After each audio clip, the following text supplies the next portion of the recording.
here who came in London, made many trips in London to console with us with those particular families that had lost their siblings.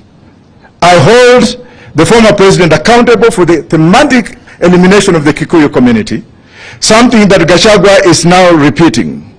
And let me assure you that we are appealing to the British government not on cameras.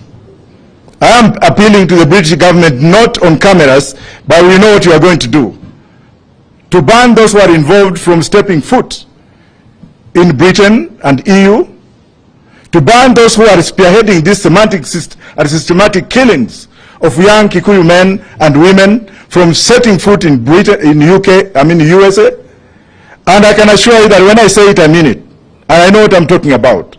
And with Baba being here, and the other lawyers being here, and other leaders being here, I can assure you for free that we, having been outside the country, knowing the history of what the Kikuyus did for this country, of what the Kikuyus have done in the entire world, of what the Kikuyus have done to open up the economic development of this country, of how much money is brought in this country through Kenyans in the diaspora, many of them who originated from Mungiki, many of them who remained outside, many of them who suffered, and thank God they have settled in UK, they have settled in the United States, and they are bringing money in the country to improve the economy of this country. Yet some MFs are now taking advantage of political ramifications to kill them.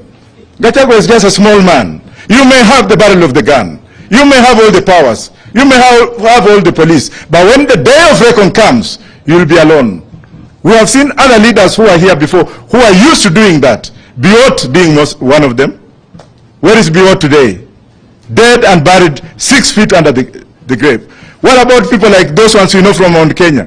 When you take power and power corrupts you and you start eliminating people, you start cleansing people, you start ethnicization of one community. How do you think Kenyans are feeling about it? How do you think people in Uganda are feeling about it? How do you think the world is looking you at? Kenya was very peaceful until recently when madness came in after stealing the elections. You want us now to come and work with you? Oh, Professor Wajackoya can just be brought. And for those who are being brought, we know them. Time of reckoning will come. We are here to appeal to this government to leave Maina, Njenga alone. Leave Maina Njenga alone, because you are just making a mole out of a mountain. Maina Njenga has played his role. Maina Njenga has paid for his whatever. Why would you just take one man, shoot his wives, kill them, shoot at him, and then now you want to disperse those young men? They're hungry.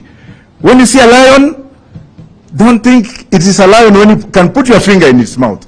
Gachagua has just put his mouth, he has just put his finger in the young men who are hungry, making Kikuyus to fight Kikuyus. How do you think other tribes in this country are feeling like? How do you think the Luos are looking at them? What about the Luyas and the Masais? Oh, Kikuyus sasa wameanza kupigana wenyewe kwa wenyewe. Kikuyus are very peaceful people. I have a daughter from that community. I have friends from that community. In the police have been promoted by people from that community. In the last general election, I was